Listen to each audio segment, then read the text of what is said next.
طيب بسم الله الرحمن الرحيم الحمد لله رب العالمين والصلاة والسلام على أشرف الأنبياء والمرسلين نبينا محمد وعلى آله وأصحابه أجمعين أما بعد.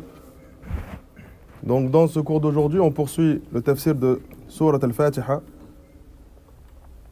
Donc dans les cours précédents on évoquait différents échanges entre le prophète Mohammed sallallahu alayhi wa sallam et les Banu Israël qui étaient dans la ville de Médine. D'accord? Donc là, c'est lorsque le prophète est arrivé à Médine. Le prophète alayhi salatu wassalam a dû, lorsqu'il est arrivé à Médine, composer avec les différentes tribus qui étaient déjà en place. Notamment les tribus juives de Banu Israël qui étaient déjà sur Médine. Et donc, certains s'opposent à lui, d'autres croient en son message. Et il y a régulièrement des échanges verbaux entre lui et les Banu Israël ou d'autres compagnons du prophète sallallahu alayhi wa sallam. Et donc, lorsque le prophète arrive à Médine, c'est là où l'islam connaît son ascension. C'est à partir de là, véritablement, où l'islam il commence à prendre de plus en plus d'ampleur. Ensuite, on a eu les batailles de Badr, les batailles de Uhud, où les musulmans ont affirmé en fait leur force et leur lien fort avec Allah subhanahu wa ta'ala, notamment parce qu'Allah il envoie des anges combattre à Badr avec les compagnons, ce qui vient affirmer que le prophète vient véritablement avec une révélation de la part d'Allah subhanahu wa ta'ala. Et donc le prophète est à Médine, il doit composer à partir de là avec les musulmans, avec les hypocrites qui apparaissent et avec les juifs de Banu Israël. Donc en fait, il doit composer avec cela. Les musulmans, parce que beaucoup d'entre eux étaient en fait issus de tribus qui étaient divisées. Donc le prophète essaie dans un premier temps de les réconcilier. Ensuite, lorsque ces personnes-là entrent dans l'islam, le prophète sallallahu alayhi wa sallam fraternise entre eux, d'accord? Il fait des pactes de fraternisation en fait, où les gens fraternisent avec telle ou telle personne. C'est pour ça qu'on a souvent des hadiths où deux compagnons ils sont souvent ensemble, parce que le prophète, lorsqu'il est arrivé à Médine, il a fraternisé entre les muhajiroun et les ansar. Et en fait, deux par deux. Et donc il dit fraterniser deux par deux. C'est-à-dire qu'un, il prend sous son aile ce muhajir qui part de Mecca, qui laisse l'ensemble de ses biens et qui arrive à Médine. Et donc ils sont ensemble. Et le prophète doit faire ce travail-là pour créer un lien fort entre les muhajiroun de Mecca et les ansar de Médine parmi les compagnons. Et il doit dans le même temps composer avec les tribus qui sont en guerre, notamment les Aws ou le Khazraj. Donc il les réconcilie pour ceux parmi eux qui sont entrés dans l'islam, pour qu'il n'y ait plus de bataille, pour qu'il n'y ait plus de guerre. Parce que ça, ce sont deux tribus qui étaient constamment en guerre. Et les juifs, eux, étaient répartis entre ces deux tribus. Il y en a qui étaient du côté de l'Aws et d'autres qui étaient du côté de l'Khazraj. D'accord? Et en fait, ils étaient sous la protection de ces deux tribus et dans le même temps, ils faisaient en sorte que ces deux tribus soient régulièrement en guerre pour affaiblir les Arabes.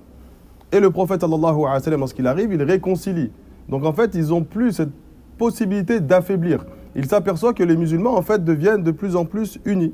Et il y a différents échanges entre le prophète sallallahu alayhi wa sallam. Ensuite, on a les hypocrites qui apparaissent après la bataille de Badr, lorsque les musulmans viennent montrer leur puissance et leur force. Ils commencent à apparaître, notamment avec Abdullah ibn Saloul, qui vient avec certains membres de sa tribu. D'accord? Donc Abdullah ibn Saloul, à la base, c'était quelqu'un qui allait être couronné roi à Médine. Lorsque le prophète sallallahu alayhi wa sallam arrive, lui, en fait, il perd cette faveur. Parce que les gens entrent dans l'islam, parmi la tribu de Khazraj, la tribu de Aws, entrent dans l'islam, parmi les autres tribus de Médine, et lui, en fait, les gens le délaissent. Ils tournent vers le prophète. Même ceux qui n'étaient pas encore musulmans voulaient entendre ce que le prophète avait à dire. Donc, en fait, les gens ne sont plus orientés vers lui. Et il commence à développer une animosité, une haine contre le prophète, sallallahu alayhi wa sallam. Donc au début, il montre ouvertement sa haine contre le prophète, sallallahu alayhi wa sallam.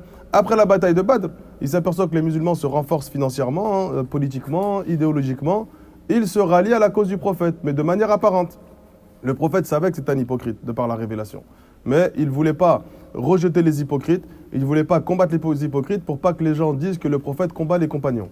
Parce que le prophète savait que c'était des hypocrites de par la révélation. Allah, de par la révélation, a informé que telle et telle personne montrait l'islam, mais elle cachait dans le même temps la mécréance dans son cœur. Et le prophète donne des signes aux compagnons pour savoir qui est hypocrite ou pas. Et il dit, les signes d'hypocrisie, par exemple, c'est celui qui ne vient pas à la prière du Fajr et à la prière du Isha.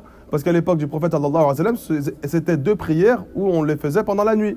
Et les hypocrites, étant donné qu'ils appliquaient leur religion en fonction de ce que les gens voyaient d'eux, au Fajr et au Isha, il faisait noir. On ne voyait pas il y avait qui en fait. Ils ne trouvaient pas d'intérêt à aller dans ces prières parce que personne ne les voyait. Donc ils venaient que dans les prières de jour, Zuhur, Asar et Maghrib. Isha et Fajr, ils ne venaient pas. Et en plus de ne pas venir, ils ne priaient pas.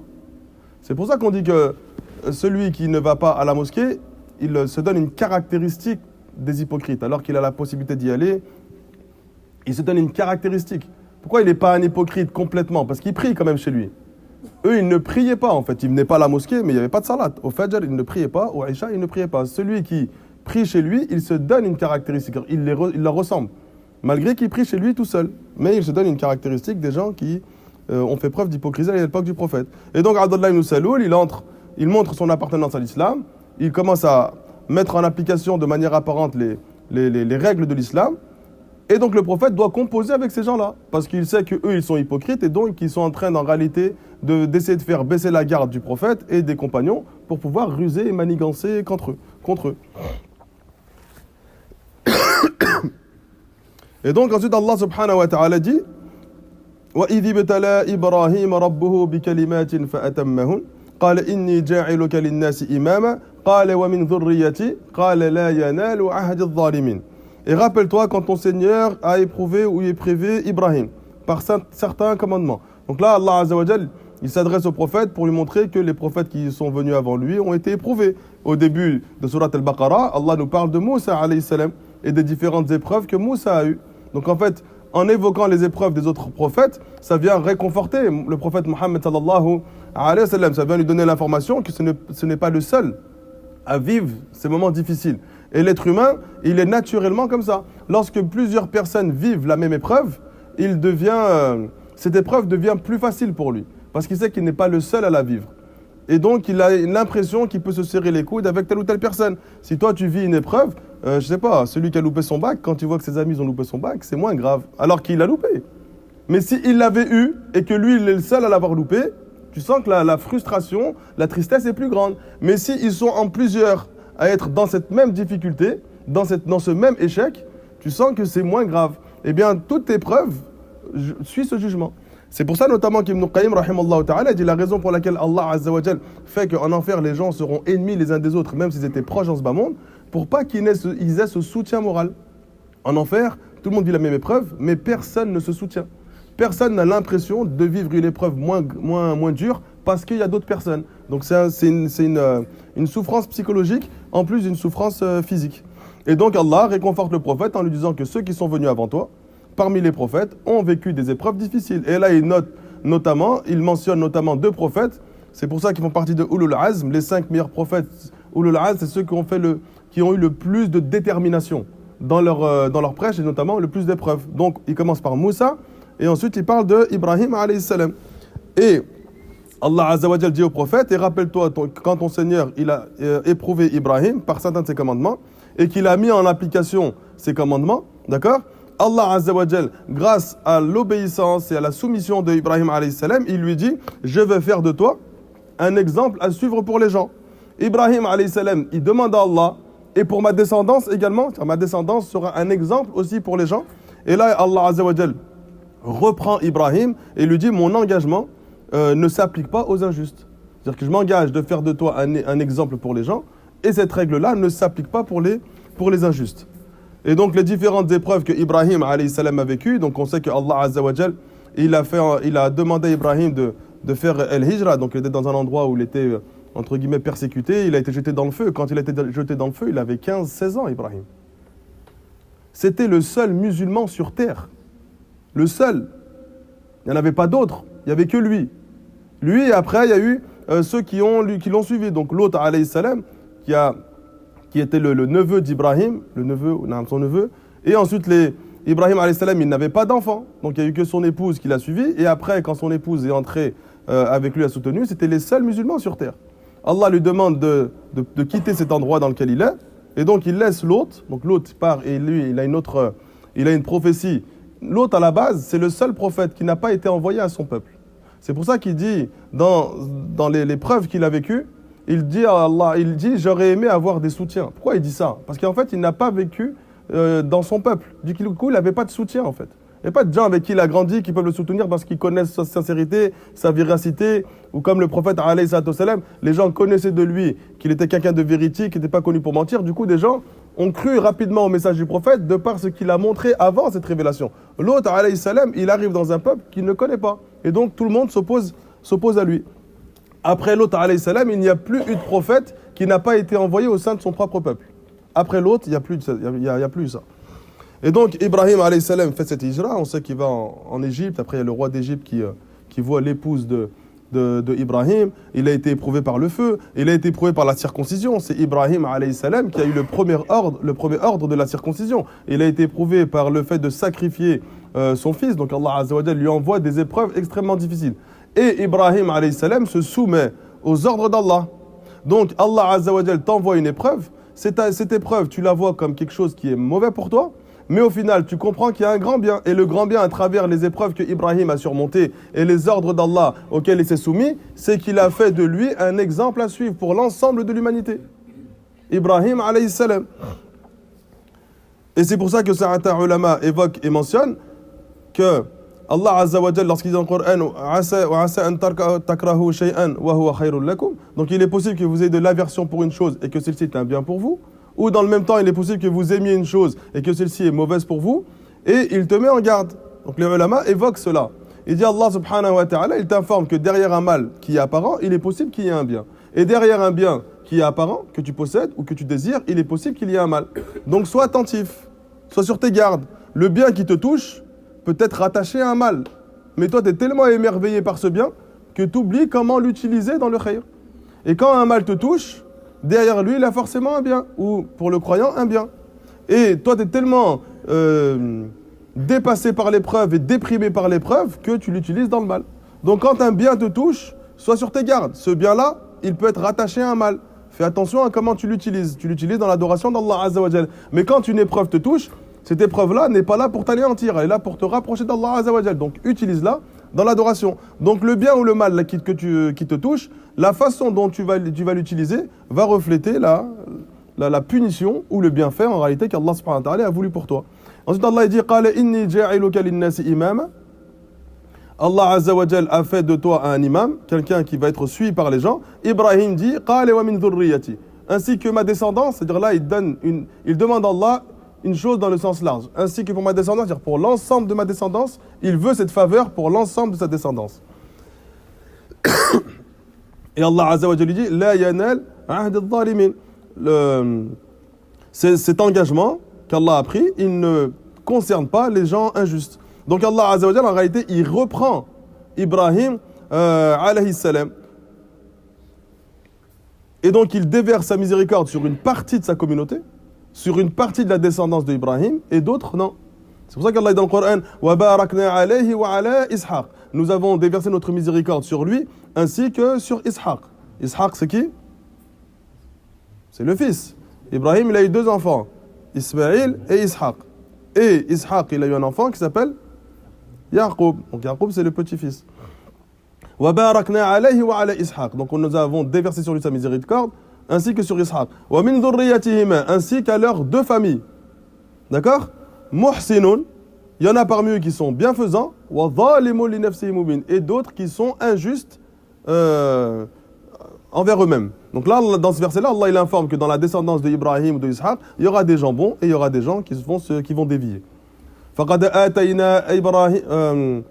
آتينا آل إبراهيم الكتاب والحكمة وآتيناه ملكا عظيما. Nous avons envoyé à Ibrahim le livre et la sagesse et nous lui avons donné un énorme royaume. فمنهم من آمن ومنهم من صد عن. Il y en a parmi eux qui ont cru et il y en a d'autres qui se sont écartés, qui se sont détournés. ولقد أرسلنا نوحا وإبراهيم وجعلنا في ذريتهما النبوة والكتاب فمنهم مهتد وكثير منهم فاسقون. Donc nous avons envoyé le message à Nuh ainsi qu'à Ibrahim. وجعلنا في ذريتهما النبوة والكتاب. Nous avons donné à ces deux descendances le Nubuwa, la prophétie et le livre. فَمِنْهُمْ مَهْتَدٍ. Il y en a parmi eux qui seront bien guidés. Et وَكَثِيرٌ مِنْهُمْ فَاسِقُونَ. Et de nombreux d'entre eux seront dans l'égarement. Ensuite, Allah subhanahu wa ta'ala nous dit وَإِذْ جَعَلْنَا الْبَيْتَ مَثَابَةً لِلنَّاسِ وَأَمْنًا وَاتَّخِذُوا مِن مَّقَامِ إِبْرَاهِيمَ مُصَلًّى وَعَهِدْنَا إِلَى إِبْرَاهِيمَ وَإِسْمَاعِيلَ أَن طَهِّرَ بَيْتِيَ لِلطَّائِفِينَ وَالْعَاكِفِينَ وَالرُّكَّعِ السُّجُودِ. Et rappelle-toi quand nous avons fait de la maison sacrée un lieu de visite et un asile pour les gens, en parlant de Mecca, d'accord, dans lequel les gens vont devoir prendre ton maqam comme lieu de prière, d'accord. Et on a confié à Ibrahim ainsi qu'à Ismaïl de purifier cette maison pour ceux qui tournent autour, qui font une retraite pieuse ou qui s'inclinent et ils se prosternent. Donc là, en fait, Ibrahim, alayhi salam, Allah va lui demander de construire la Kaaba, et la Kaaba va être un lieu de culte pour les musulmans, et Ibrahim, alayhi salam, instaure les règles du Hajj quand il construit la Kaaba. Donc le Hajj existe bien avant l'avènement de l'islam. C'était une chose qui existait. C'est pour ça que le prophète, lorsqu'il arrive, on voit qu'il y a déjà des gens qui viennent faire le Hajj, qui viennent faire la Umrah, et Allah subhanahu wa ta'ala demande à Ibrahim d'expliquer ou d'enseigner aux gens le Hajj. Par la suite, les gens ont changé en fait les règles du Hajj jusqu'à adorer d'autres qu'Allah subhanahu wa ta'ala. Mais les règles du Hajj viennent en réalité d'Ibrahim alayhi salam. Et de nombreux lieux qui sont rattachés au Hajj font partie, entre guillemets, d'une partie de la vie d'Ibrahim. Donc les jamarats qu'on jette à 3 reprises, ce sont les 3 épreuves que Ibrahim a eues, plutôt les 3 insufflations du shaitan envers Ibrahim, et à chaque fois il l'a repoussé. Dans certaines versions, il prenait des petites pierres, il les jetait sur shaitan pour pas qu'il le fasse dévier, notamment lorsque Allah lui a demandé de sacrifier son fils. Shaitan est venu à lui pour l'empêcher et pour l'encourager à délaisser l'ordre d'Allah, et Ibrahim lui jette des petites pierres, et en fait Jamarat est c'est pour ça qu'on dit qu'on lapide Shaitan, parce que ce sont des rites qui ont été faits par Ibrahim. Pas loin des manasik, on a aussi le maqam où Ibrahim il a dû sacrifier son fils. C'est encore quelque chose qui est présent. Et donc Allah subhanahu wa ta'ala, après avoir dit que Ibrahim allait être un guide pour les gens, il lui informe que Ibrahim va enseigner aux gens les rites du Hajj. Mais avant cela, il faut qu'il fasse quoi? Il faut qu'il construise la Kaaba. Et donc là, Allah Azza wa Jalla, il s'adresse en réalité au prophète sallallahu alayhi wa sallam. Et il informe que cette Kaaba et ces rites ont été instaurés par Ibrahim alayhi salam. Et Ibrahim, il rend ce lieu sacré. Donc il invoque Allah subhanahu wa ta'ala pour qu'Allah déverse sa bénédiction sur Mecca, et Allah déverse véritablement cette bénédiction sur Kaaba. Donc là, Mecca est béni à travers l'invocation de Ibrahim alayhi salam, et par la suite, lorsque le prophète arrive à Médine, il invoque pour la ville de Médine, et la ville de Médine devient bénie et sacrée à travers l'invocation du prophète sallallahu alayhi wa sallam. وَإِذْ قَالَ إِبْرَاهِيمُ رَبِّ اجْعَلْ هَذَا بَلَدًا آمِنًا. Et lorsque Ibrahim dit: ô mon Seigneur, rends cette ville sûre, sécurisée. Donc il demande à Allah subhanahu wa ta'ala. Donc cette ville devient sacrée. Qu'est-ce que ça veut dire, une ville qui devient sacrée? Des choses qui sont permises dans d'autres pays du monde, dans d'autres villes du monde, deviennent interdites ici. D'accord? Donc quand tu entres à Mecca, tu n'as plus le droit de chasser, tu n'as plus le droit de combattre. C'est pour ça que, par exemple, Abdallah ibn Zubayr, lorsqu'il a fui le gouverneur qui lui voulait du mal, il est entré à Mecca. Lorsqu'il est arrivé à Mecca, le gouverneur n'a pas voulu entrer pour le faire prisonnier. Il l'a laissé à Mecca. Sauf qu'ils ont assiégé Mecca parce qu'ils savaient qu'il y avait une règle qui, lorsque quelqu'un se réfugie à Mecca, il devient protégé, il est en sécurité. Et tant qu'il ne sort pas, il est toujours sous cette sécurité. Et lorsque Abdallah ibn Zubayr est sorti, c'est là où le Hajjaj il l'a attrapé, il l'a tué. Lorsqu'il était à Mecca et qu'on avait assiégé Mecca, il a cassé la Kaaba et il l'a reconstruit. Selon la première construction de Ibrahim alayhi salam. Vous avez vu là, lorsqu'on regarde la Kaaba, donc on a la Kaaba, et à côté on a ce qu'on appelle Hijr Ismaïl. On a une sorte d'arc de cercle sur le côté. D'accord? Cet arc de cercle, en fait, ça a été fait par les Quraysh. Les Quraysh, il est venu à un moment, lorsque le prophète avait 35 ans, un torrent, en fait, est venu affaiblir la Kaaba. Donc, qu'est-ce qu'ils ont fait? Ils ont pris la décision de reconstruire la Kaaba. Donc, de la casser et de la reconstruire. Mais ils ont divergé, en fait. Parce que tous les Quraysh, ils avaient vécu l'histoire d'Abraha, qui était venu pour détruire la Kaaba. Et Allah, subhanahu wa ta'ala, a envoyé une armée d'oiseaux qui allait les décimer. Et Abraha, Allah Azza wa Jalla, il lui a envoyé une armée d'oiseaux. Donc lui, il est venu en mode arrogant avec les animaux. C'était des éléphants, donc ce qui était le plus grand à leur époque. Et Allah lui a envoyé un petit oiseau qui est venu le tuer. Et eux, ils ont constaté cela. Donc quand ils ont voulu reconstruire la Kaaba, ils ont hésité en fait entre est-ce qu'on la détruit et après comment on fait. On a peur qu'Allah Azza nous envoie un châtiment. Et un parmi eux qui s'appelait Al-Walid, il est venu pour leur dire il faut qu'on reconstruise la Kaaba. Et Allah ne peut pas nous faire de mal si on part avec une bonne intention. Donc il a pris une pioche, il a cassé la Kaaba. Et eux, personne n'a rien fait à Mecca. Ils ont attendu, ils ont dit on va attendre demain. Si demain tu es vivant, alors en tête. Si demain tu es mort, on la touche pas, on la laisse comme ça. Si elle s'effondre, alors à ce moment-là, on la reconstruira. Et donc lui, il travaille pendant une journée complète tout seul. D'accord ?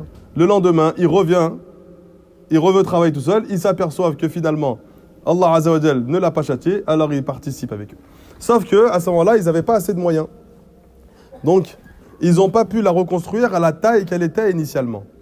Ils ont rétréci la Kaaba et ils ont fait juste simplement une fondation, d'accord, sous forme de rond. Donc ce rond-là, c'est en réalité les fondations de Ibrahim et Ismaïl lorsqu'ils ont construit la Kaaba.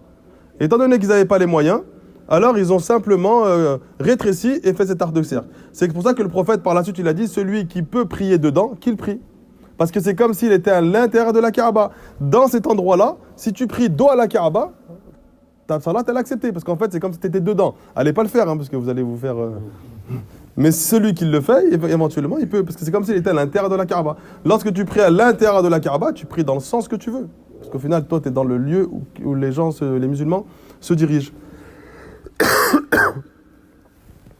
Et donc Allah Azza wa Jal, il nous dit que les gens vont prendre Maqam Ibrahim au Salla. C'est pour ça que quand on fait la Umrah ou le Hajj et quand on a fait le Tawaf par exemple, on doit prier derrière le Maqam Ibrahim. Le Maqam Ibrahim, c'est une sorte de rocher qu'ils ont utilisé pour pouvoir monter dessus et continuer à construire la Kaaba. Donc à la base, la Kaaba, elle était à hauteur humaine. D'accord ? Un tout petit peu plus grand qu'une taille humaine. Et elle n'avait pas de toit. Donc ils ont monté simplement les côtés extérieurs. Et Ibrahim, alayhi salam, quand il devait monter un peu plus haut, donc il demande à son fils Ismaël de l'aider à prendre ce rocher. Donc ils le mettent collé à la Kaaba, il monte dessus, il commence à mettre les pierres les unes sur les autres. Et ce maqam, il est resté à cet endroit-là, jusqu'à ce que Omar ibn Khattab, radiallahu anhu, lorsque ce maqam, il gênait en fait lors du tawaf, parce qu'il commençait à y avoir de plus en plus de musulmans, il l'a reculé. Il l'a reculé à la place dans laquelle il est actuellement. Et à partir de là, plus personne ne l'a touché. Abdullah ibn Zubayr, lorsqu'il est rentré dans cette ville de Mecca pour être en sécurité contre le gouverneur qui voulait le tuer, donc Abdullah ibn Zubayr, c'est un compagnon du prophète. Et il en a profité pour reconstruire. Parce qu'en plus, il y avait une tempête qui avait affaibli la Kaaba, il en a profité pour la reconstruire. Et lorsqu'il l'a reconstruit selon la parole du prophète. Parce que Aïcha l'a dit au messager d'Allah, qu'est-ce que tu changerais sur la Kaaba ? Et il a dit, si j'avais pas peur que les gens disent que je m'en prenne à la maison d'Allah Azza wa Jal, j'aurais remis les fondations et la construction selon les fondations de Ibrahim alayhi salam, j'aurais mis la porte au niveau du sol. Vous avez vu, là, la porte, elle est un petit peu en haut. J'aurais remis la porte au niveau du sol et j'aurais fait 2 entrées, une où tu rentres et l'autre où tu sors. C'est-à-dire que les gens rentrent dans la Kaaba et sortent par l'autre porte. Et Abdullah ibn Zubayr, c'est ce qu'il fait.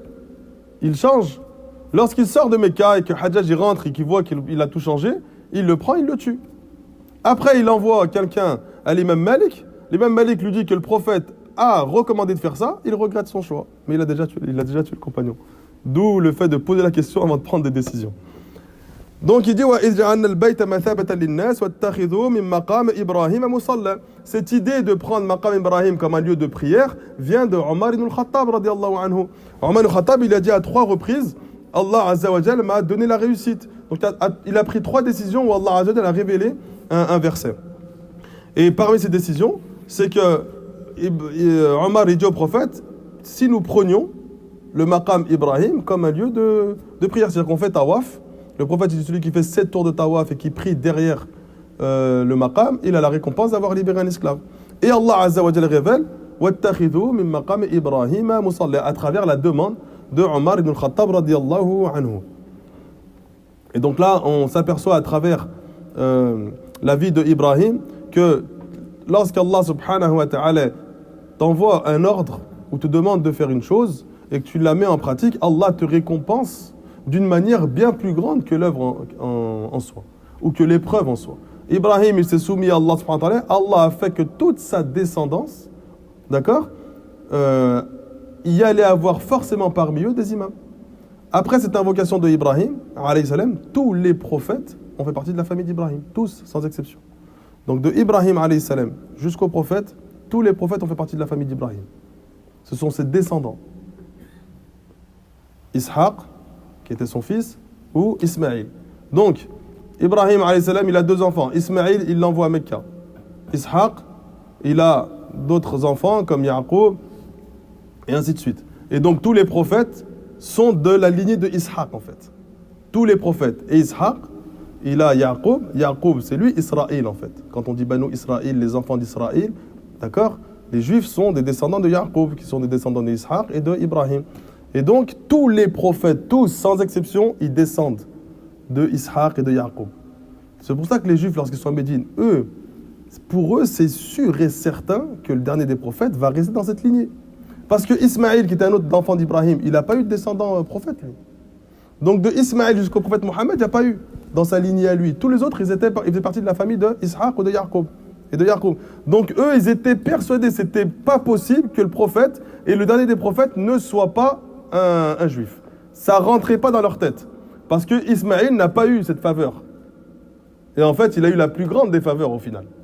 Et lorsque le prophète descend finalement de la famille d'Ismaïl et non pas de la descendance de Yaqub, c'est là où il s'oppose. Il ne s'imaginait pas que Ismaïl, de sa descendance, il y allait avoir un prophète. Eux, ils ont dit, c'est les Arabes, c'est sûr, ils vont rien avoir, eux.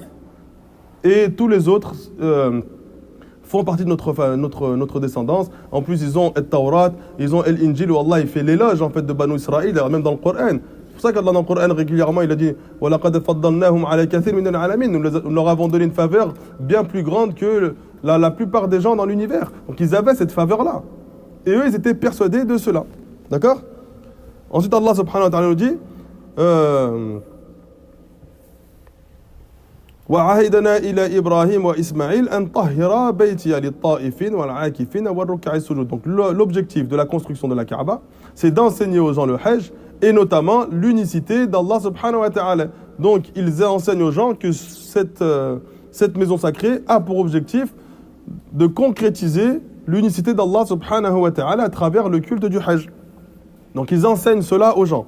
Ensuite Allah subhanahu wa ta'ala dit وَإِذْ قَالَ إِبْرَاهِيمُ رَبِّ اجْعَلْ هَذَا بَلَدًا آمِنًا وَارْزُقْ أَهْلَهُ مِنَ الثَّمَرَاتِ من آمن منهم بالله واليوم الآخر قال ومن كفر فأمتعه قليلا ثم أضطره إلى عذاب النار وبئس المصير. Écoutez bien la suite en fait. Allah il dit et quand Ibrahim il a invoqué Allah, il dit oh mon Seigneur, fais de cette cité un lieu de sécurité. Accorde la subsistance à ceux qui parmi ses habitants auront cru en Allah et au jour dernier. Donc là Ibrahim dans son invocation, il demande que pour les musulmans. Allah Azza wa Jalla répond et quiconque n'y aura pas cru, alors je lui concéderai une courte jouissance dans ce bas monde. Donc là, Ibrahim demande qu'Allah Azza wa Jalla déverse ses bénédictions et sa subsistance aux musulmans. Et Allah Azza wa Jalla réplique, il dit même ceux qui n'ont pas cru, je vais leur donner, mais une courte jouissance, un court bienfait dans ce bas monde, puis je les contraindrai au châtiment du feu dans l'au-delà. Et quelle mauvaise destination. Donc là, on voit que Ibrahim, alayhi salam,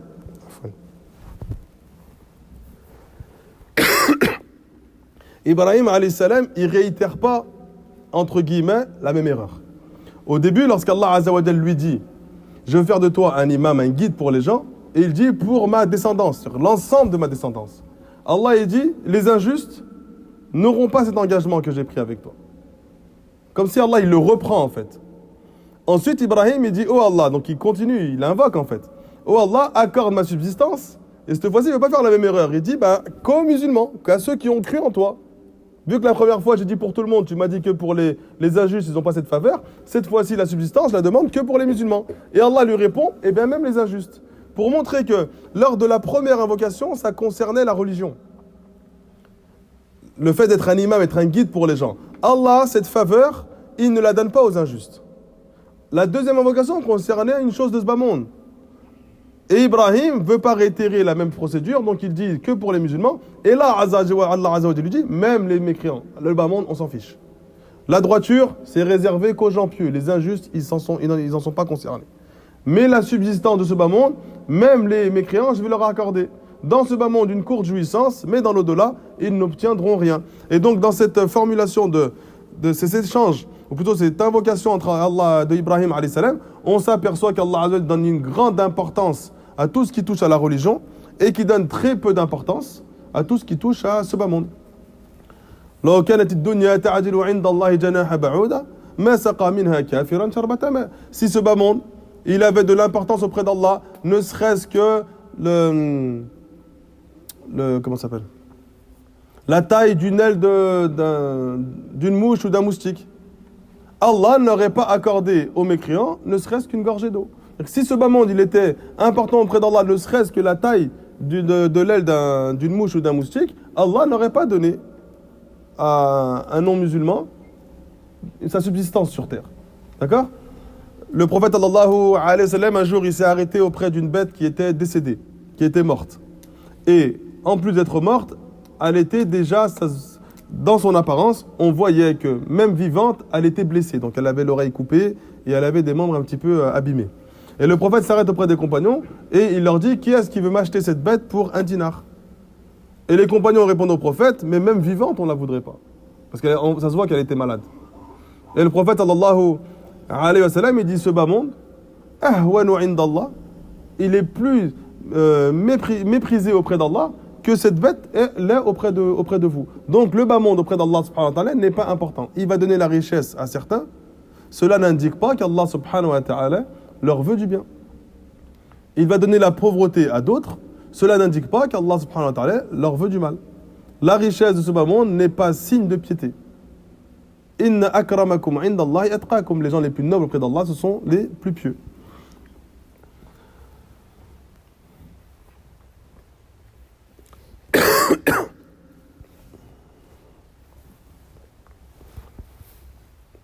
Ensuite, Allah subhanahu wa ta'ala nous dit: وَإِذْ يَرْفَعُ إِبْرَاهِيمُ الْقَوَاعِدَ مِنَ الْبَيْتِ وَإِسْمَاعِيلُ رَبَّنَا تَقَبَّلْ مِنَّا إِنَّكَ أَنْتَ السَّمِيعُ الْعَلِيمُ. Et lorsque Ibrahim et Ismaïl ont élevé les assises de la maison sacrée, donc Allah commence par Ibrahim parce que l'ordre il a été donné à Ibrahim. Ensuite, il cite Ismaïl parce qu'Ibrahim a demandé à Ismaïl de l'aider. D'accord? Donc c'était une tâche au début qui a été révélée à Ibrahim. Et Ismaïl, son fils, l'a aidé. Ô notre Seigneur, accepte ceci de nous, de notre part, car c'est toi l'audience, celui qui entend tout et celui qui a la connaissance de toutes choses. Donc Allah, dans ce verset-là, Allah Azza wa Jal demande à Ibrahim alayhi salam de construire la Kaaba. Si on avait eu le temps, on aurait fait un cours sur l'histoire de la Kaaba. Mais pour pas qu'on perde trop de temps dans le tafsir, on le fera, Inch'Allah, peut-être un jour, une autre fois.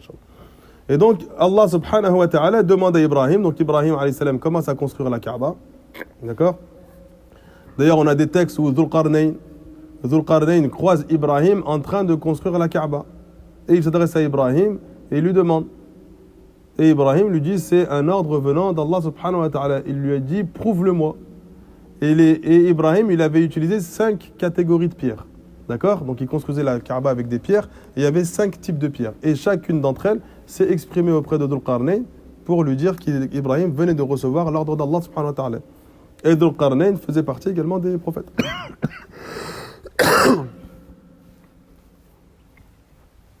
Et donc Ibrahim et Ismaïl construisent la Kaaba. Donc l'ordre au début, il est pour Ibrahim. Ibrahim se dirige vers Ismaïl, lui donne cette information. Et Ismaïl décide d'accompagner son père dans la construction de la Kaaba.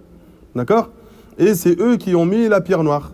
Donc au début, lorsqu'ils ont construit la Kaaba, Ibrahim prend la décision de mettre une belle pierre dans un des coins. D'accord? C'est Ibrahim, en fait, à la base, qui prend cette décision. Il voulait un peu l'embellir. Et il veut mettre une belle pierre dans un des coins. Il dit à Ismaïl: oh mon fils, va me chercher une belle pierre. Ismaïl, en fait, il était fatigué. Et il obéit à son père, mais avec pas beaucoup d'énergie. Donc il y va, mais un peu fatigué. Et donc il met du temps à revenir.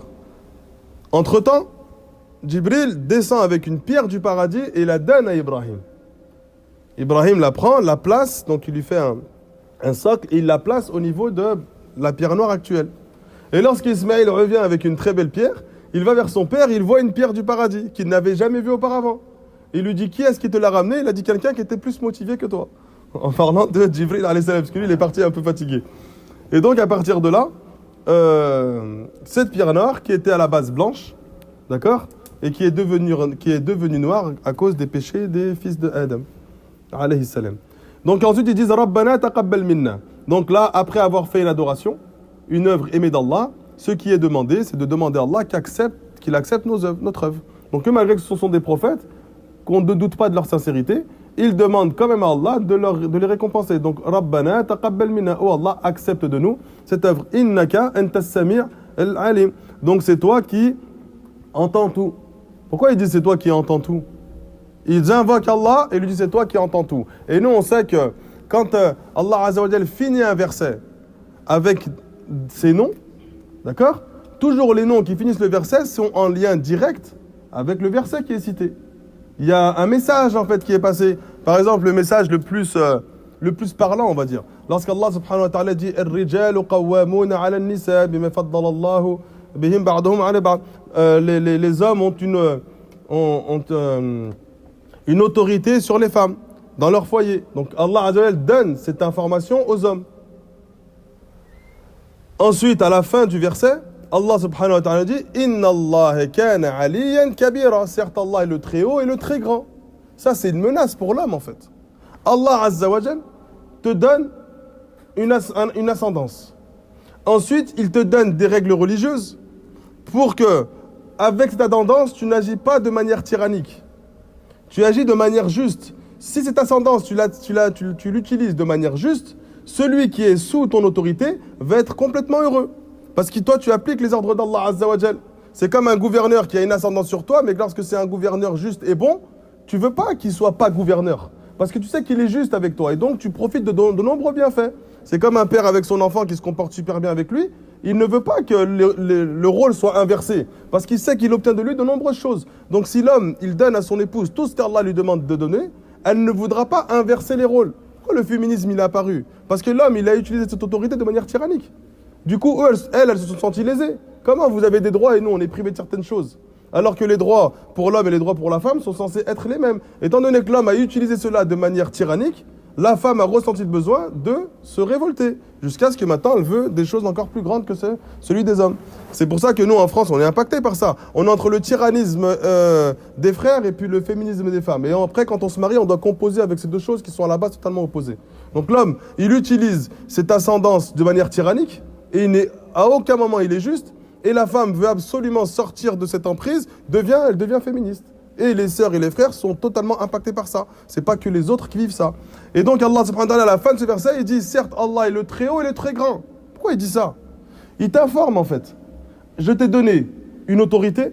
Si tu es tyrannique avec cette autorité, sache que moi je suis encore plus haut que toi. C'est-à-dire qu'Allah il t'élève, mais t'es pas le plus haut. Allah il est le très haut et en plus le très grand. Donc toi t'es plus haut, d'accord? T'es plus grand ou t'es plus fort, sache qu'Allah il est encore plus grand, plus haut, plus fort, plus puissant et plus contraignant que toi. Et donc si tu agis de manière tyrannique, c'est Allah qui va agir avec toi de la même manière que tu agis avec les serviteurs d'Allah Azza wa Jal. Et donc dans ce verset-là, Ibrahim dit Rabbana taqabbal minna, oh Allah, accepte de nous. D'accord? Plutôt c'est Ibrahim et Ismaïl, les deux qui font l'invocation. Innaka antas sami'ul alim, c'est toi qui entends tout et qui a la connaissance de toutes choses. Pourquoi qui entend tout? Parce que le mot, ou le nom, afwan, as-samir, il vient avec deux sens. Bima'na al-mustajib, wa bima'na as-samir lil-aswat. Le nom samir, il vient avec le sens de, il entend chaque chose et il exauce. D'accord? Donc le nom samir, il vient avec le sens d'exaucer. Am yahsabuna alla nasma'u sirrahum wa najwahum. Pense-t-il qu'on n'entend pas leur conversation secrète ou cachée? Là, c'est Allah entend, d'accord, leur conversation.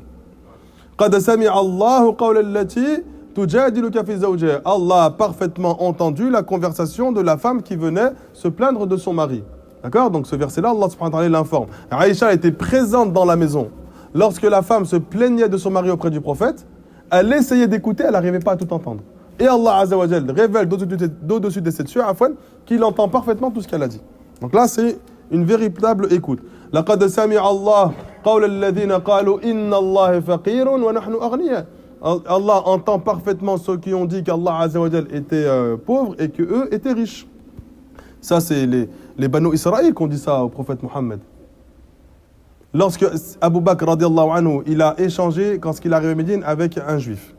Et ils lui demandent de suivre le message du prophète de la même manière qu'ils l'ont dans la Torah. Et de soutenir le prophète. Lui, qu'est-ce qu'il répond? Allah, c'est lui qui a besoin de nous. Nous, on n'a pas besoin d'Allah. Nous, on est riches et Allah est pauvre. Parce qu'à travers toi, Allah nous demande de soutenir le prophète. En gros, nous, on est un soutien pour le prophète, et financier et physique. Donc, Allah a besoin de nous. Abu Bakr s'énerve, il le frappe. Cet homme va se plaindre auprès du prophète sallallahu alayhi wa sallam. Le prophète demande à Abu Bakr de ne pas agir ainsi, d'accord? Alam tara ila alladhina qila lahum kuffu aydiyakum. Ne vois-tu pas ceux à qui nous avons dit retenez vos mains. Donc au début, les compagnons avaient pour ordre de ne pas combattre en fait, d'accord? De faire preuve de patience, d'accord? Kuffu aydiyakum wa aqimus salat wa atuz zakat. Donc là, votre tâche, vous première, c'est de vous attacher à la religion. Faites la prière, purifiez-vous, faites la zakat. Donc occupez-vous des ordres d'Allah, d'accord? Mais lui, à la base, il dit ça. Et Allah Azza wa Jalla révèle لَقَدْ سَمِعَ اللَّهُ قَوْلَ الَّذِينَ قَالُوا إِنَّ اللَّهَ فَقِيرٌ وَنَحْنُ أَغْنِيَاءٌ. Par contre, ce Sami', il vient avec le sens de celui qui exauce. Inna Allah la sami'u, inna Rabbi afwan, la sami'u du'a. Certes, mon Seigneur entend parfaitement les invocations. Est-ce qu'Allah, juste il entend l'invocation? Non, il exauce l'invocation. Donc quand on dit inna Rabbi la sami'u du'a, c'est que Allah est celui qui exauce, c'est-à-dire qu'il entend l'invocation et en plus de cela, il l'exauce. Donc quand eux ils disent Rabbana taqabbal minna, oh Allah accepte de nous, innaka anta as-sami', c'est toi qui entends, c'est-à-dire c'est toi qui exauce l'invocation qu'on est en train de te demander. El-Alim, celui qui est connaisseur de toutes choses, c'est-à-dire celui qui connaît le besoin des serviteurs, d'accord, et qui connaît le contenu des poitrines des serviteurs. En gros, tu connais la sincérité que l'on a mis à travers l'œuvre que tu nous as demandé d'appliquer.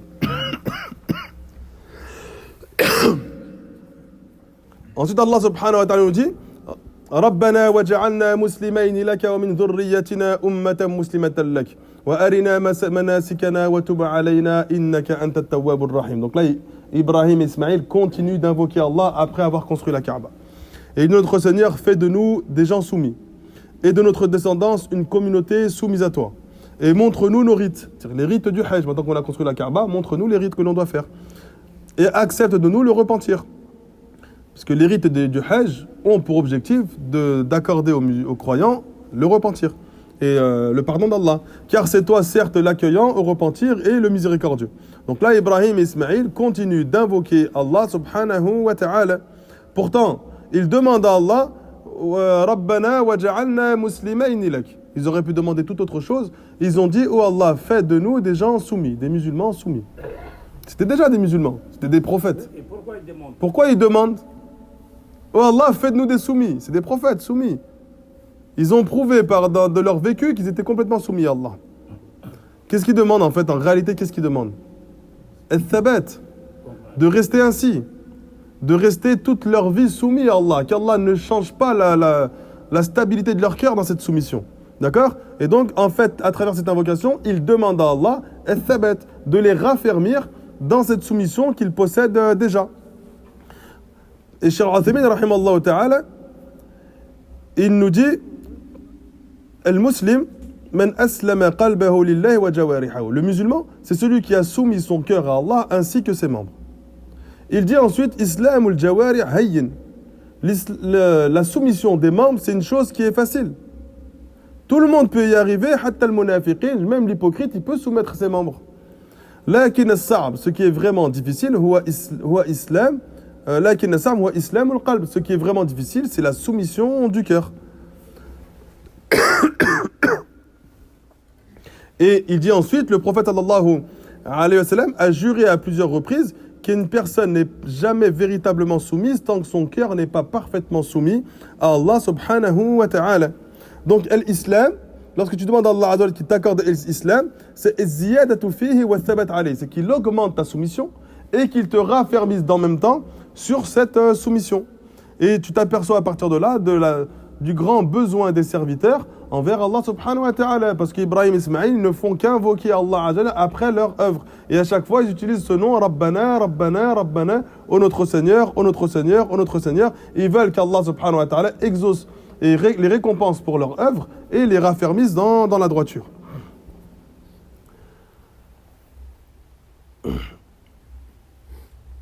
Et ce raffermissement ne vient pas de toi, il vient d'Allah Azza wa Jal.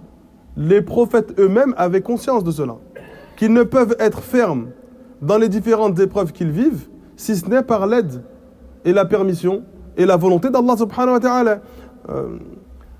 وَلَوْلَا أَن ثَبَّتْنَاكَ لَقَدْ كِدْتَ تَرْكَنُ إِلَيْهِمْ شَيْئًا قَلِيلًا. Le prophète, Allah Azza wa Jal dit au prophète, وَلَوْلَا أَن ثَبَّتْنَاكَ, si nous ne t'avons pas raffermi, nous ne t'aurions pas raffermi, لَقَدْ كِدْتَ تَرْكَنُ إِلَيْهِمْ شَيْئًا قَلِيلًا, tu t'aurais incliné légèrement vers eux. D'accord? إِذًا لَأَذَقْنَاكَ, si tu avais été ainsi, d'accord, tu te serais incliné vers eux. إِذًا لَأَذَقْنَاكَ ضِعْفَ الْحَيَاةِ وَضِعْفَ الْمَمَاتِ ثُمَّ لَا يَجِدُوا لَكَ عَلَيْنَا نَصِيرًا. La fin, j'ai un doute. Et si tu avais été ainsi, nous aurions doublé tes supplices dans ce bas monde, doublé tes supplices dans l'au-delà, et tu aurais, après cela, plus jamais trouvé un secours, si ce n'est Allah subhanahu wa ta'ala. Donc là, Allah Azza wa Jal affirme que cette soumission que tu as vient d'Allah. Et donc, tu dois la rechercher et la demander à Allah subhanahu wa ta'ala. Et lorsque on parle de soumission, donc là, on voit les versets où le terme qui est utilisé, c'est muslimain, musulmans. Alors que ils sont venus bien avant le prophète Mohammed. Parce que le terme islam ou le terme musulman, il a deux sens. Un sens large qui signifie la soumission à Allah, peu importe les époques et peu importe les prophètes, et un sens précis qui concerne l'islam avec la législation que l'on connaît aujourd'hui. Et cet islam-là vient après l'avènement du prophète sallallahu alayhi wa sallam. Lorsque la reine de Saba s'est soumise à Allah Azza wa Jal à travers le message de Sulayman alayhi salam, elle a dit Rabbi inni zalamtu nafsi, oh mon Seigneur, j'ai été injuste envers moi-même. Wa aslamtu, et je me suis soumise ma'a Sulayman lillahi rabbil alamin, je me suis soumise, d'accord, avec Sulayman au Seigneur de l'univers. Le terme qu'elle a utilisé, c'est l'islam, aslamtu, mais dans son sens large, c'est-à-dire qu'elle s'est soumise à Allah subhanahu wa ta'ala. Ya baniya inna Allah istafa lakumuddin fala tamutunna illa wa antum muslimun. Lorsque Yaqub donne cette recommandation à ses enfants, oh mes enfants, Allah Azza wa Jal a élu, a choisi pour vous cette religion, fala tamutunna illa wa antum muslimun. Ne mourrez pas qu'en étant pleinement musulmans, c'est-à-dire pleinement soumis à Allah subhanahu wa ta'ala. Al-Hawariyoun avec Isa a dit washhad bi anna muslimun. Donc ils ont témoignent que nous sommes véritablement des gens soumis. Ensuite il dit wa min dhurriyyatina ummatan muslimatan lak. Donc il demande qu'Allah Azza wa Jal fasse de des musulmans des gens soumis, d'accord, qu'il les raffermisse, mais que cette invocation soit aussi attribuée aux musulmans de sa communauté. Et donc ils invoquent Ibrahim et Ismaïl pour l'ensemble de leur communauté.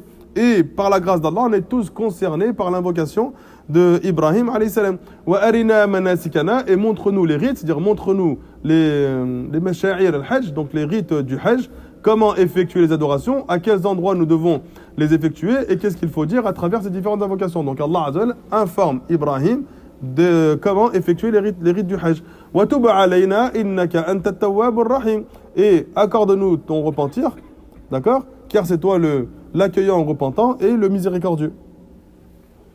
Donc là en fait il dit wa tub alayna, c'est-à-dire facilite-nous, oriente-nous, permets-nous de te demander pardon pour les différentes désobéissances ou les différents manquements que l'on a eus.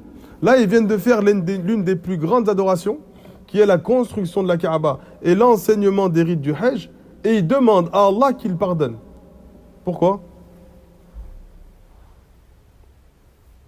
Donc les premières invocations, on les comprend, qu'Allah exauce leur accepte leur œuvre, qu'il les récompense pour leur œuvre, ils font des invocations à travers cette œuvre-là. Mais à la fin, ils disent, ou plutôt pas à la fin, ils disent à ce moment-là, oh Allah, pardonne-nous, accueille notre repentir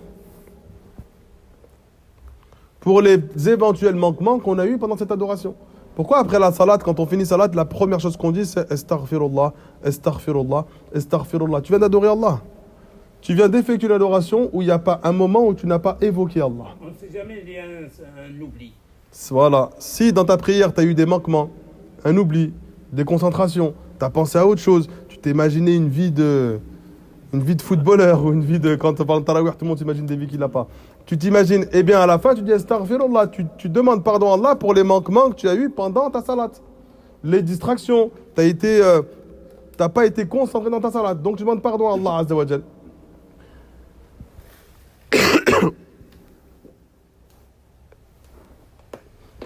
إذا جاء نصر الله والفتح, lorsque cette sourate-là a été révélée.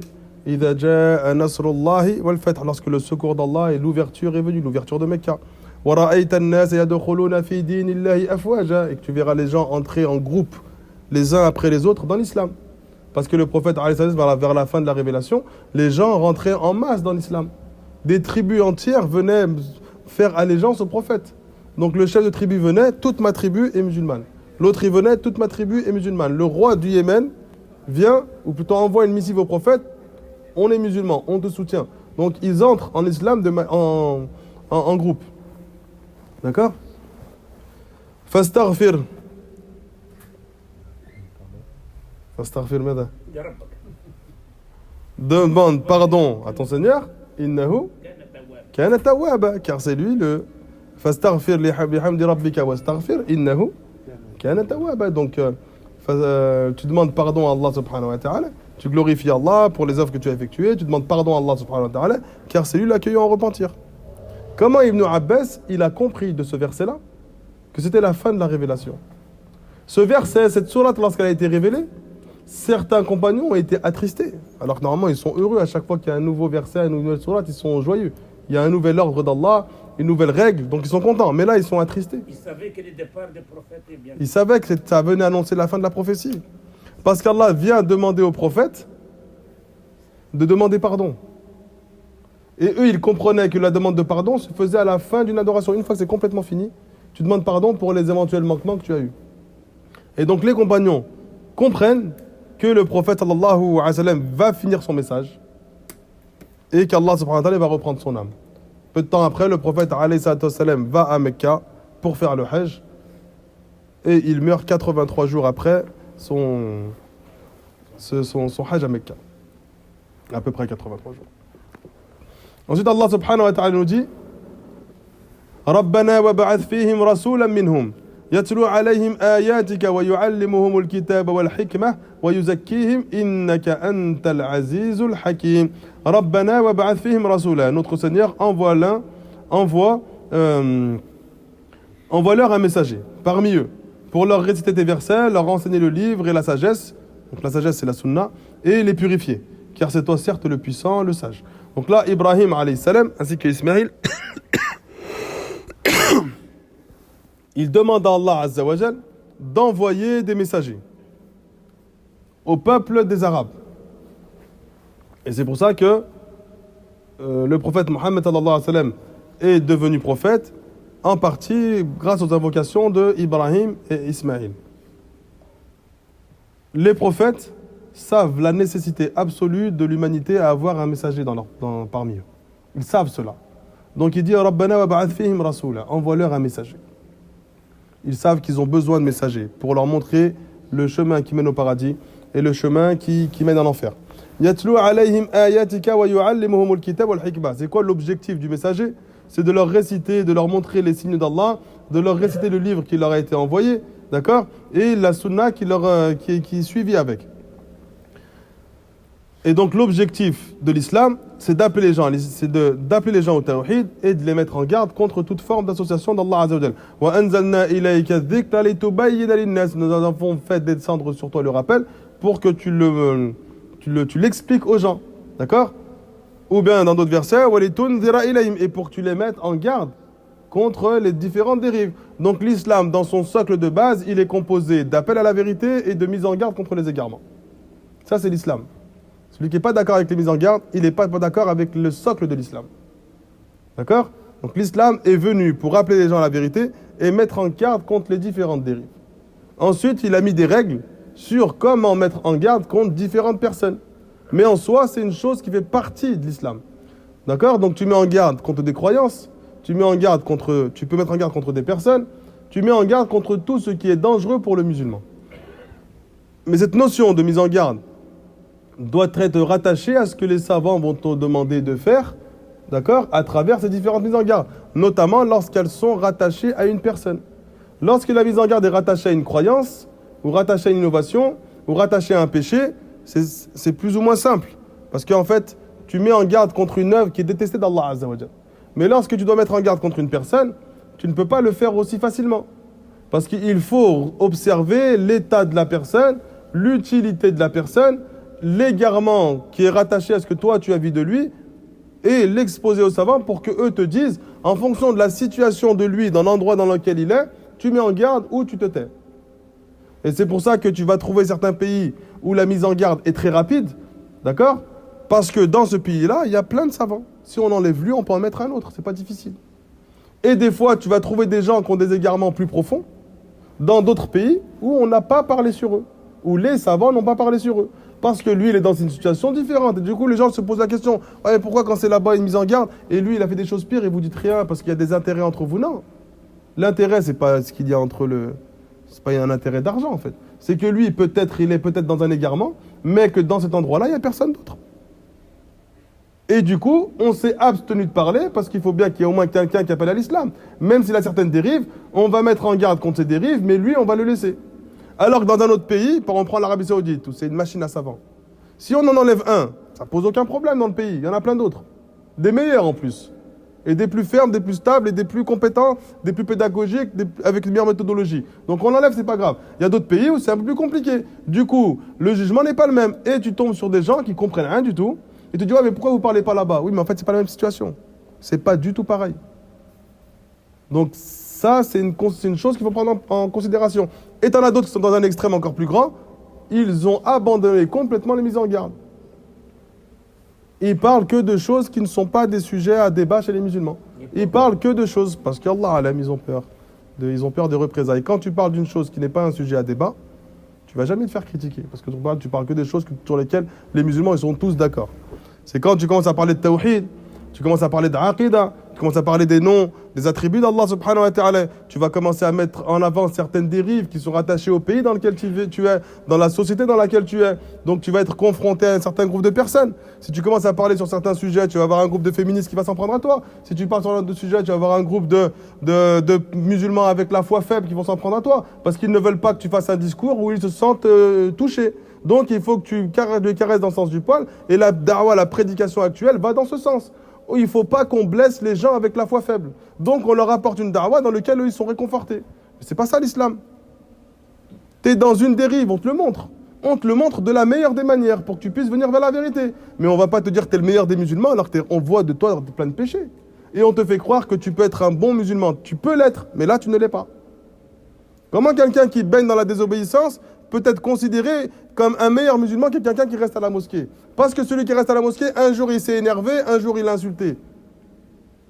Ça peut arriver que quelqu'un il reste souvent à la mosquée parmi les frères qui sont sur la sunna, mais qu'ils ont certains manquements en eux. Donc c'est des gens qui sont un petit peu colériques, un peu impulsifs. L'autre il est un peu proche de son argent. L'autre il vient avec son passé dans l'islam. Il a tendance à devoir tricher un peu. Chacun vient avec ses dérives. Mais en soi, il est meilleur que les autres. Et les gens mettront en avant ses dérives à lui. Pourquoi? Parce qu'il est censé être le meilleur. Et donc sa dérive à lui est plus évidente. Alors que celui qui baigne dans le péché, lui, ses dérives elles sont tellement nombreuses que presque on ne le calcule même plus. Et les gens veulent nous faire croire que lui il est au même niveau que les autres. Auprès d'Allah Azza wa Jal, nous ne savons pas. Mais nous, on se base sur ce qui est apparent des gens. On se base exclusivement sur ce qui est apparent des gens. Celui qui te dit l'islam il est dans le cœur, il n'y a pas de souci, mais si ton islam il est vraiment dans le cœur, on va le voir dans tes membres.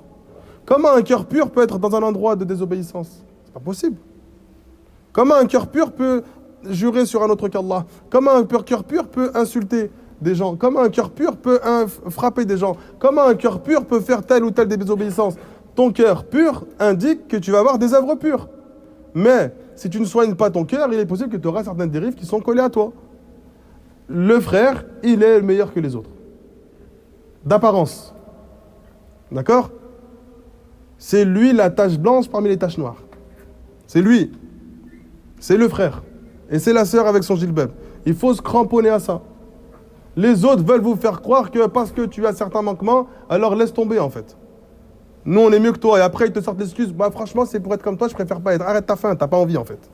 C'est comme les frères qui te disent ouais, il ne faut pas assister au dars de tel frère, il ne faut pas assister au dars de tel frère, mais lui, dont te ramène Cheikh Fawzan, tu ne vas pas y assister. Pourquoi il dit ça? Pourquoi il saute sur l'occasion lorsqu'on dit va pas assister à ce dars? Il n'a pas envie d'assister, ça l'arrange. Ce frère-là, tu le vois dans aucun cours. Vas-y, tu vas pas assister au frère du cours de ce tel frère, pas de souci. Mais chez les autres, on ne voit pas. Chez ceux qui sont unanimes, on ne voit pas. Donc ne soyez pas dupés parce que les gens appellent pour soulager leur âme. En fait, ils appellent les autres à ce que ils fassent ce qui les réconforte eux. Comme ça, tout le monde est personne n'assiste au même cours, tout le monde est tranquille, on est tous dehors en train de parler de ci et de ça. Donc ne soyez pas dupés par ça. Demandez à ce qu'Allah subhanahu wa ta'ala vous raffermisse sur cette religion. D'accord? Et le prophète sallallahu alayhi wa sallam est venu pour avertir les gens contre les différentes dérives. Et la première chose à laquelle il a appelé, c'est le tawhid. D'accord? Donc, il a mis en garde contre le tawhid, contre le shirk. Il a mis en garde contre la mécréance. Ensuite, une fois que l'islam s'est bien instauré, il met en garde contre les différentes innovations. Il met en garde contre les différents péchés. Donc, dans ta mise en garde, forcément, il y a certains niveaux. Il y a certaines choses, il y a certaines priorités. Ta priorité, c'est le shirk, c'est la mécréance. Et ensuite, c'est les innovations. Et après, c'est les péchés. Et parfois, donc ça, c'est une règle de base. Et parfois, une mise en garde contre un péché devient plus importante dans ce moment-là qu'une mise en garde sur toute autre chose qui est plus haute, qui est l'innovation. Parce que ce péché-là, il impacte une grosse partie des musulmans et que cette innovation peut-être concerne un petit groupe d'entre eux. Donc à ce moment-là, tu priorises la mise en garde contre ce péché, d'accord? Et tu retardes la mise en garde éventuellement contre l'innovation, lorsque tu n'es pas capable de faire les deux en même temps. Donc en fonction, il y a des règles, il y a des choses à respecter, mais de temps en temps, tu peux passer un au-delà de l'autre. Et donc le prophète, il est venu pour purifier les gens de toute forme de shirk, les shirk dans sa généralité. D'accord? Parce qu'à chaque fois, tu fais une chose qui est déplu d'Allah Azza wa Jal, tu entres dans une forme de shirk. C'est pour ça que les ulama, dont Cheikh Al-Fawzan, disent celui qui fait un péché, il a en réalité obéi à Shaitan. Il a en réalité associé Allah dans cette désobéissance. C'est pas un shirk comme nous on l'entend, c'est-à-dire il fait du shirk, il sort de l'islam, ou il fait du shirk, il associe. Non, en fait tu as priorisé l'obéissance à Shaitan sur l'obéissance à Allah. Donc tu rentres dans une forme de shirk dans un sens large. Et donc le prophète purifie les musulmans de toute forme de shirk. D'abord prioritairement dans la croyance, dans les adorations, et ensuite dans les œuvres que tu effectues au quotidien.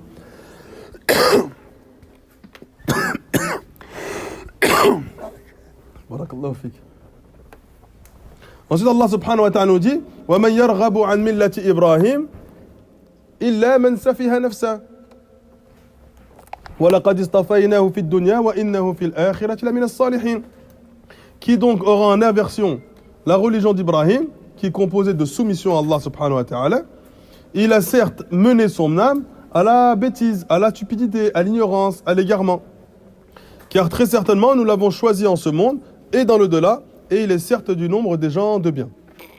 Donc dans ce verset-là, Allah subhanahu wa ta'ala, il t'informe que la religion d'Ibrahim, c'est la soumission à Allah. Et tout le monde, tous ceux qui s'opposent à cette soumission à Allah, s'opposent dans le même temps à la religion d'Ibrahim. Ma kana Ibrahim yahudiyan wala nasraniya, walakin kana hanifan muslima. Ibrahim n'était pas un juif ni un chrétien, mais il était un hanif, un monothéiste pur, soumis complètement à Allah subhanahu wa ta'ala. Wa ma kana min al-mushrikin. Il ne faisait pas partie des associateurs d'Allah subhanahu wa ta'ala. Et dans ce verset-là, le terme safih, comme il dit Cheikh Al-Uthaymin, il peut avoir deux sens. Le sens de ignorant ou le sens de stupide. Il dit celui qui ne suit pas la religion d'Ibrahim sans connaître véritablement ce qu'elle est, lui, il se rentre dans la catégorie des ignorants. Et celui qui ne suit pas la religion d'Ibrahim alors qu'il connaît ce qu'il faut faire pour se soumettre à Allah, c'est-à-dire que lui, il a une science, lui, il entre dans la catégorie des stupides. Et il dit les deux sens se complètent. Donc, celui qui ne suit pas la religion d'Ibrahim, il rentre dans une de ces deux catégories de personnes. Soit il est ignorant de ce que c'est vraiment, soit il est stupide, parce qu'il connaît et il refuse de se soumettre. Et il dit ensuite, de ce verset-là, on tire un enseignement, que l'intelligence est rattachée à ta soumission à Allah. Celui qui veut prouver son intelligence, c'est pas à travers des études, c'est pas à travers son éloquence, c'est pas à travers son intelligence, des choses de la vie mondaine, des sciences profanes. Son intelligence est prouvée par sa soumission à Allah. Toute autre forme de d'intelligence, entre guillemets, n'est pas considéré par Allah Azza wa Jal. Et ne te rentre pas, toi, dans un niveau d'intelligence. On ne te considère pas en réalité comme quelqu'un d'intelligent. On va te donner un autre terme. Cette intelligence ne t'a pas permis de te soumettre à Allah. Donc tu n'es pas intelligent. C'est pour ça que Cheikh Suleiman al-Rahili dit la personne intelligente, c'est la personne qui arrive à trouver des solutions face aux différents problèmes qu'il rencontre sans que cela ait un impact sur le cœur des autres. C'est lui la véritable personne intelligente. Donc là, tu es face à différents problèmes, tu te soumets à Allah subhanahu wa ta'ala. Dans ton interaction avec les gens, tu as des problèmes, tu trouves des solutions où ton cœur à toi il est préservé, mais son cœur à lui il est préservé. C'est lui la personne intelligente. Même s'il a fait moins d'études qu'un autre. Même si il a un travail moins valorisant qu'un autre. Parce que nous, en France, quelqu'un qui a de longues études, il peut même parler d'islam, les gens l'écoutent. Oh, c'est un intellectuel. Ouais, mais il n'a pas appris l'islam en fait. Parle de médecine, parle de ce que tu veux, parle de sport si tu veux. Mais parle pas d'islam. Depuis quand avoir un niveau dans un sujet te permet d'exceller dans un autre? Nous, on essaie d'apprendre l'islam. Et est-ce qu'on va commencer à parler et avoir des débats avec des médecins? On sait que ce n'est pas notre niveau. Nous, pourquoi on n'a pas ce raisonnement? Parce qu'on essaie de faire preuve d'intelligence. Et ceux qui ne sont pas soumis à Allah, pourquoi ils n'ont pas cet raisonnement? Parce qu'au final, ils ne sont pas intelligents. Tous leurs arguments sont bancals. Parce qu'il a étudié, alors il peut comprendre plus que les autres. Et après, ils te disent, ouais, mais pourquoi lui, il comprend moins bien qu'un savant? Mais ils ont deux branches différentes, en fait. C'est comme si tu prends l'expert en peintre qui va parler avec l'expert en médecine. Vas-y, ils ont le même niveau d'études, si tu veux. Bon, ils n'ont pas le même niveau d'études. Vas-y. Ils sont dans deux domaines différents. Malheureusement, il y a beaucoup. Malheureusement, il y a beaucoup. Nous, on se soumet à Allah Azza wa Jal, c'est ça qui vient prouver ton intelligence. Ça ne veut pas dire qu'on méprise tous les autres. Ne pas confondre. Ça, c'est un problème que l'on a lorsqu'on chemine au début dans l'islam et parfois on peut le garder pendant de nombreuses années. Étant donné qu'on comprend et qu'on sait qu'on est sur la vérité et qu'on sait qu'Allah nous a accordé une faveur qu'il n'a pas octroyée à d'autres, on se montre méprisant. Donc on a une certaine forme de mépris, de condescendance, d'arrogance envers les autres. Et comment l'éradiquer? Il faut soigner son cœur. Pour soigner les différentes dérives de ton cœur, il faut travailler les actes du cœur pour qu'en fait tu comprennes que cette faveur vient d'Allah subhanahu wa ta'ala et Allah peut te la retirer à tout instant.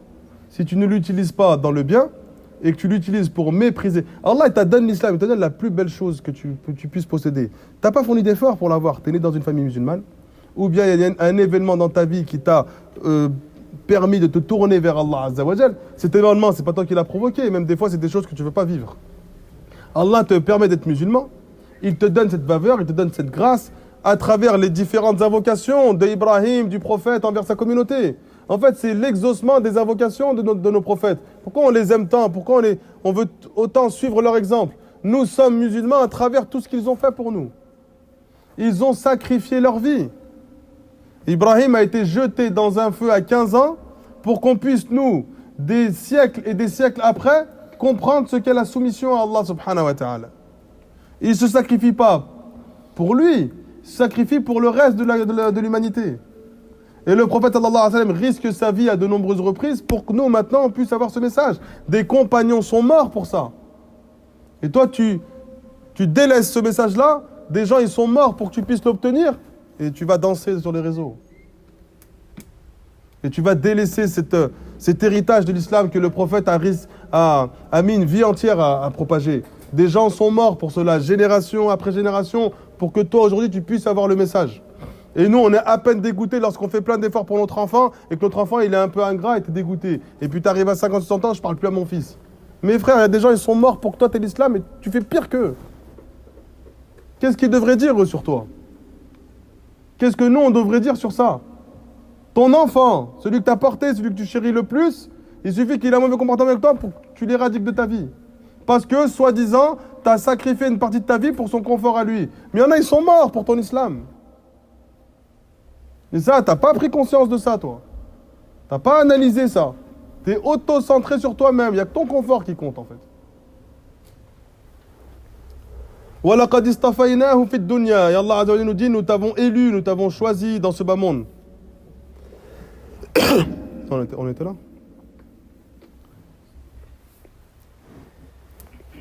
نعم ولقد اصطفيناه في الدنيا Donc Ibrahim a été élu par Allah subhanahu wa ta'ala dans ce bas monde. وَإِنَّهُ فِي الْآخِرَةِ لَمِنَ الصَّالِحِينَ. Donc Ibrahim alayhi salam devient un allié fort d'Allah azza wa jal. Khalilullah. El Khalil, dans la langue arabe, c'est un haut degré d'amour. D'accord? Donc on pourrait traduire, il traduit par l'ami intime, mais c'est pas une bonne traduction. C'est pas une bonne traduction de traduire par l'ami intime. Khalil, c'est quelqu'un qui a atteint un haut degré d'amour de la part d'une personne.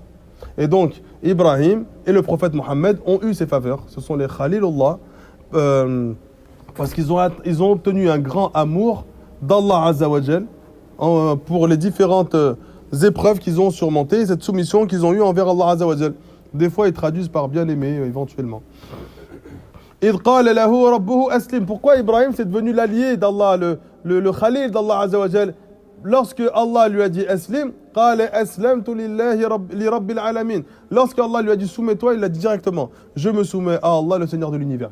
Il a obtenu cette faveur, d'accord, grâce à cette soumission. Toi, tu peux obtenir les faveurs d'Allah si tu suis le guide qu'Ibrahim est. Allah a fait de Ibrahim un guide. Si tu contemples sa vie et tu agis comme il a agi, selon ton degré à toi, tu obtiendras les faveurs d'Allah subhanahu wa ta'ala. Et donc tu seras un des alliés d'Allah subhanahu wa ta'ala. Et Ibrahim devient avec cela Abul Anbiya, donc le père des prophètes. D'accord? Ou dans certains cas, le père de l'humanité. On a eu 3 pères de l'humanité. Adam alayhi salam, qui est le premier des hommes. Nuh alayhi salam, qui a été le premier des messagers. Et Ibrahim. Ibrahim, lui, plus précisément, le père des prophètes, et notamment le père des Arabes, parce qu'en fait, de sa descendance, Ismaïl, il y a eu le prophète Mohammed, sallallahu alayhi wa sallam. Donc, de Ismaïl, il y a eu le prophète Mohammed, chez les Arabes, et de ses autres enfants, et il a eu des prophètes chez les Banu Israël. Donc, en fait, c'est le père des prophètes à travers la descendance d'Ismaïl et des Arabes, et de Banu Israël. Ensuite, Allah subhanahu wa ta'ala nous dit, ça y est, ووصى بها إبراهيم بنيه ويعقوب يا بني إن الله اصطفى لكم الدين فلا تموتن إلا وأنتم مسلمون.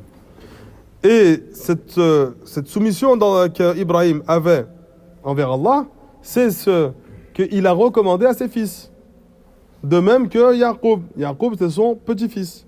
Et il dit, ô mes fils, certes Allah vous a choisi la religion, ne mourrez pas autrement que soumis. D'accord? De ce verset-là, on comprend l'importance de donner des recommandations à ses enfants. Parce qu'Ibrahim, alayhi salam, il donne des recommandations à ses enfants, Ismaïl et Ishaq, d'accord? Et il donne des recommandations à son petit-fils, Yaqub, d'être complètement soumis à Allah subhanahu wa ta'ala. Le verset qui vient après, Am kuntum shuhada'a idh hadara Yaqub al-maut. Le prophète Allah s'adresse au prophète et demande au prophète de parler au Banu Israël de son époque. Vous n'étiez pas témoin, vous, de la mort de Yaqub, qui est Israël, et qui a dit à ses fils,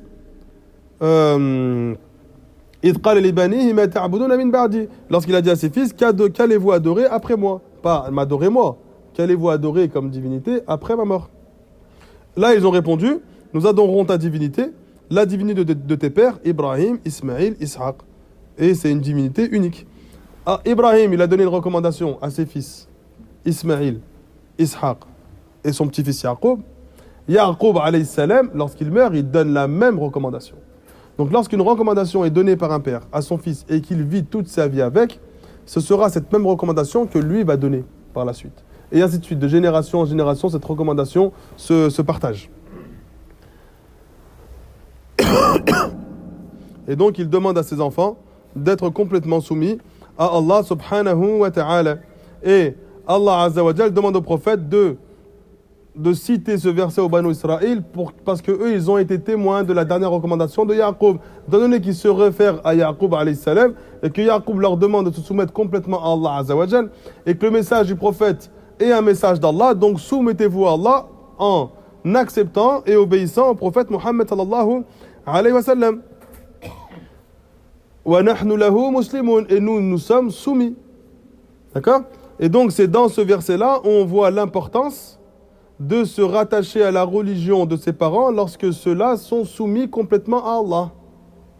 Mais lorsque les parents suivent des traditions, une culture qui est à l'opposé de ce qu'Allah a révélé, alors on s'en détache. Parce qu'on a des textes où Allah blâme ceux qui prennent comme excuse la religion de leurs ancêtres. Quand Abu Talib il est décédé, les membres de Quraysh se présentés à lui et ils disent Atarghabu an millati Abdel Muttalib, est-ce que tu vas délaisser la religion de Abdel Muttalib, de tes ancêtres? Donc ça, c'était un argument qui était utilisé pour dire on est sur une religion, cette religion, c'est pas celle qu'Allah subhanahu wa ta'ala a envoyée, mais on respecte et on honore la religion de notre ancêtre. Donc là, on comprend que ça peut être à la fois noble ou blâmable en fonction de qui tu suis, toi, parmi tes ancêtres, c'est-à-dire parmi tes références. Donc c'est là où tu comprends que l'islam culturel n'existe pas. En Maroc, en Algérie, ils appliquent telle ou telle coutume qui est en opposition avec les règles de l'islam. À ce moment-là, tu délaisses cette coutume parce que ce n'est pas conforme à l'islam. Si elle est conforme à l'islam, alors tu la mets en pratique. Ensuite, Allah subhanahu wa ta'ala dit, donc là, il informe à Banu Israël que, en fait, eux, ils sont originaires de Yaqub, de Ishaq, de Ibrahim, que des gens nobles. Et eux, ils se vantaient de cela. Les Banu Israël, les Juifs de Médine, se vantaient de faire partie d'une communauté où il n'y a eu que des prophètes. Et vous, les Arabes, vous n'avez jamais rien eu. De Ismaïl, il n'y a rien eu. Si ce n'est le prophète Mohammed à la fin. Et donc, ils se vantaient de cela. Pendant toute leur vie, ils se sont vantés de cela. Et Allah Azza wa Jalla révèle dans le verset qui est après, Tilka ummatun qad khalat. C'est une génération qui est bel et bien révolue. Laha ma kasabat. Eux, ils auront ce qu'ils ont acquis. Comme récompense concernant leur soumission à Allah subhanahu wa ta'ala. Wa lakum ma kasabatum. Et vous allez avoir ce que vous avez acquis. C'est-à-dire que c'est pas parce que tu es issu d'une lignée noble que tu obtiendras la récompense de celui parmi tes ancêtres a été pieux. Donc, vous vous réjouissez, vous vous vantez d'être d'une lignée de prophètes, mais ça y est, eux, leur temps, il est révolu. Ils ont acquis ce qu'ils avaient à acquérir. Vous, maintenant, vous allez obtenir ce que vous êtes parti chercher. L'éloignement, la désobéissance. Et ne demandez plus et ne cherchez pas de compte sur ce qu'ils faisaient. N'espérez pas une récompense pour vous à travers leur soumission à eux. Et donc Allah Azza wa Jalla, en fait, il vient les mettre en garde, il vient les menacer. Arrêtez de vous vanter de faire partie d'une descendance de prophètes, parce que eux, ils auront une récompense auprès d'Allah Azza wa Jalla pour leur soumission, mais vous êtes complètement détournés, vous ne pourrez pas utiliser leur soumission comme récompense et comme argument auprès d'Allah subhanahu wa ta'ala. إلى هنا سبحانك اللهم وبحمدك لا إله إلا أنت أستغفرك وأتوب إليك.